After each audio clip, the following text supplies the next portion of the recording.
Waktu di dunia saya punya segalanya, bisa membantu mereka, tetapi tidak satu sedikit pun yang aku keluarkan dari harta yang Allah titipkan untuk memberi makan kepada fakir miskin, sehingga dimasukkanlah ke dalam neraka sakar.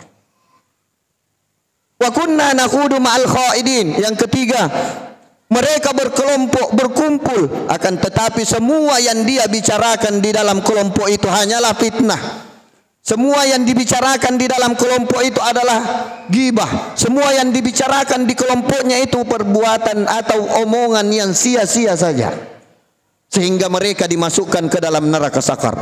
Yang keempat, wa kunna nukadzibu biyaumiddin.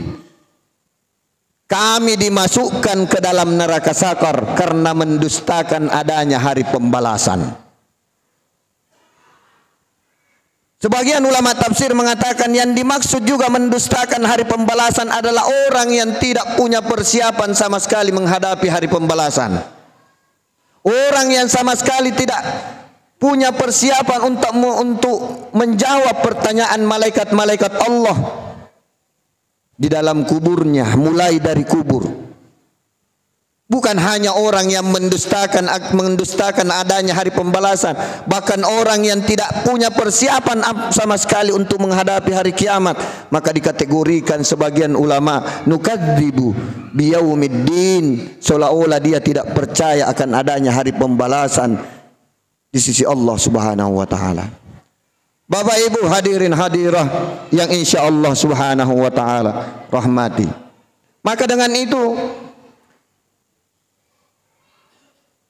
jika Allah Subhanahu wa taala menciptakan surga dengan semua keindahan, semua fasilitas, semua yang kita inginkan ada di dalamnya, walakum fiha ma tashtahi anfusukum, semua yang kalian inginkan ada di dalam surga, dengan kalimat la ilaha illallah. Tapi ketahuilah, di balik itu juga bahwasanya Allah ciptakan neraka, khususnya jahanam, karena orang-orang yang ingkar akan kalimat la ilaha illallah. Mudah-mudahan insyaallah kesempatan yang Allah berikan kepada kita, kita tidak tergolong salah satu dari yang empat ini. Lam naku minal musallin. Semoga neraka sakar jauh dari kita, karena kita mendirikan salat, karena kita punya kepedulian kepada fakir miskin. Yang ketiga, kita punya kelompok, punya grup, akan tetapi grup ini semata-mata untuk kebaikan. Dan yang keempat, kita punya persiapan untuk menghadapi hari pembalasannya Allah Subhanahu wa taala. Maka dengan itu, Bapak Ibu hadirin hadirin yang insyaallah dirahmati Allah Subhanahu wa taala, mungkin malam ini ada yang bertanya-tanya, Ustadz kenapa lari ke neraka ini pembahasannya? Hampir 20 malam kita sudah mencari motivasi. Kita motivasi diri kita dengan dalil-dalil Al-Quran, dengan dalil-dalil hadis. Kita banyak mencari keutamaan-keutamaan. Akan tetapi jangan lupa bahwasanya di balik keutamaan-keutamaan itu tentu ada balasan bagi orang yang meninggalkan daripada apa yang Allah perintahkan. Dengan kata lain,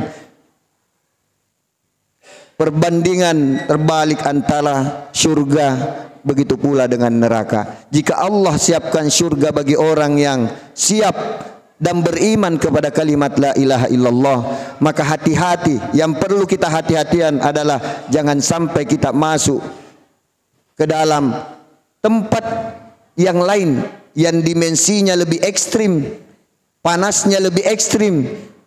Bahkan ada neraka yang namanya zamharir, dinginnya lebih ekstrim. Karena dinginnya zamharir, orang yang berada di dalamnya, orang-orang kafir yang berada di dalamnya, saking dinginnya yang namanya zamharir, kulitnya terkelupas, tulangnya remuk saking dinginnya, sehingga mereka minta kembalikan kami ya Allah, kembalikan ke jahanam yang panas itu, saking dinginnya yang namanya neraka zamharir.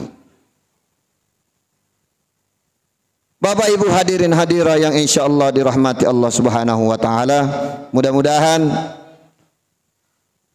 kita berdoa kepada Allah, diseraya banyak berzikir kepada Allah. Afdaluz zikr fa'alam annahu la ilaha illallah. Sebaik-baiknya, seafdal-afdalnya zikir adalah kalimat la ilaha illallah. Mudah-mudahan kalimat ini yang mengantarkan kita, keimanan kita yang mengantarkan kita ke jannah, surganya Allah Subhanahu wa taala, dan menghindarkan kita dari nerakanya. Hadanallahu wa iyyakum ajma'in. Wassalamu alaikum warahmatullahi wabarakatuh.